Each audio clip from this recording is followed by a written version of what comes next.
Imaginez la Suisse durant la Seconde Guerre mondiale, paisible, neutre et débordante d'espions de toute nationalité. Générique.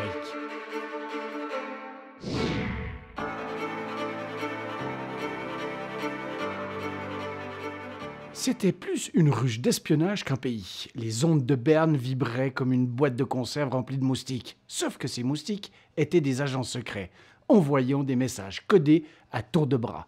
Mais voilà, les Soviétiques, eux, n'avaient pas d'ambassade en Suisse. Pas de bureau, pas de tapis rouge, pas d'excuses pour installer une jolie antenne radio sur le toit d'une ambassade. Alors, que fait-on dans ce cas? On improvise bien sûr. Bienvenue dans le monde du GRU. Le renseignement militaire soviétique.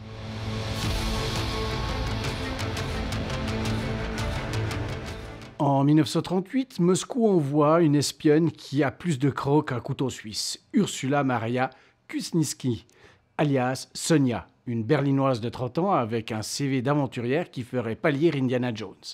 Elle a déjà roulé sa bosse en Chine, formée par le légendaire espion Richard Sorg, un gars qui devait sûrement porter un monocle et fumer une cigarette avec une classe mortelle. Ursula, jeune maman et espionne multitâche, s'installe dans un charmant petit chalet à Caux, en dessus de Montreux. Vue imprenable sur le lac et le Léman et parfaite cachette pour un émetteur radio clandestin. Airbnb aurait adoré. Son job ? Monter un réseau d'espions, recruter de la résistance et, accessoirement, survivre. Son premier employé, Alexander Foote, un Britannique qui avait combattu en Espagne. Elle le forme à devenir un pianiste, pas pour jouer du Chopin, pour taper du morse avec une cadence si unique qu'on le reconnaîtrait les yeux fermés. Le genre de talent qu'on ne mentionne pas sur son CV LinkedIn.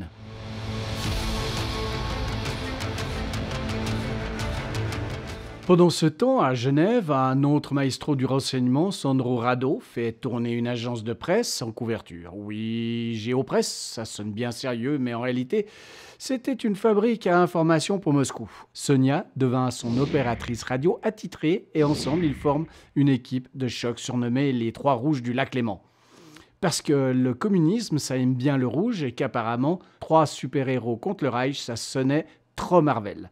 Il y avait Dora, Rado lui-même, Cissé, Rachel Dubendorfer, résistante germano-polonaise qui aurait sûrement détesté James Bond, Paquebot, Otto Punter, un journaliste suisse qui savait qu'un bon scoop se cachait parfois dans un message codé.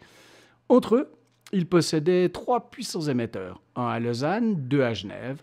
Les messages cryptés filaient plus vite qu'un chocolat fondu au soleil. L'information circule directement à Moscou, livrée fraîche du jour grâce à Rudolf Rössler, un Allemand exilé à Lucerne, dont les sources restent un mystère digne d'Agatha Christie.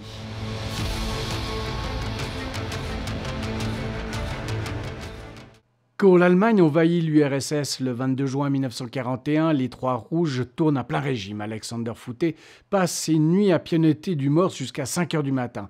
On l'imagine avec des cernes dignes d'un panda. Les Allemands veulent les détruire, la police suisse veut les arrêter, mais nos espions tiennent bon. Pendant plus de 2 ans, ils échappent à la traque, jusqu'à ce que la Suisse excédée sorte la grosse artillerie, des voitures avec des détecteurs radio embarqués, pas très subtils mais efficaces. En octobre 1942, les Suisses réduisent peu à peu le cercle autour des émetteurs clandestins. Imaginez une version plus lente mais tout aussi stressante de Pac-Man. Finalement, en novembre, Alexander Foote est capturé à Lausanne. En plein milieu d'un message, il a juste le temps de bousiller son émetteur et de brûler ses notes dans un cendrier prévu pour cela. Classe et efficace, ce Jim.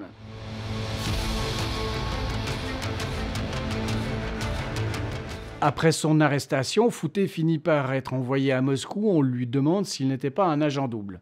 Bonne ambiance. Il survit à l'interrogatoire et devient le major Granatow. Rado, lui, écope de 10 ans de camp de travail, une promotion pas vraiment méritée. Dubendorfer et Punter, quant à eux, s'en sortent mieux, malgré quelques condamnations en Suisse. Magritte Bolli, un autre opérateur suisse, prend 10 mois avec sursis. Otto Punter paye sa caution sans doute avec un sourire en coin. En résumé, une guerre des ondes palpitante, des espions qui envoient du lourd, des chalets transformés en bases secrètes, et tout ça au bord du lac, paisible où les touristes prennent sûrement des photos sans jamais deviner ce qui se passe dans les combles. Moralité, si vous croisez une maison trop tranquille en Suisse, jetez un œil dans le grenier, on ne sait jamais, il y a peut-être encore une vieille radio planquée là-haut. Il ne vous reste plus qu'à liker et vous abonner avant que la police secrète vienne chez vous. Allez, ciao!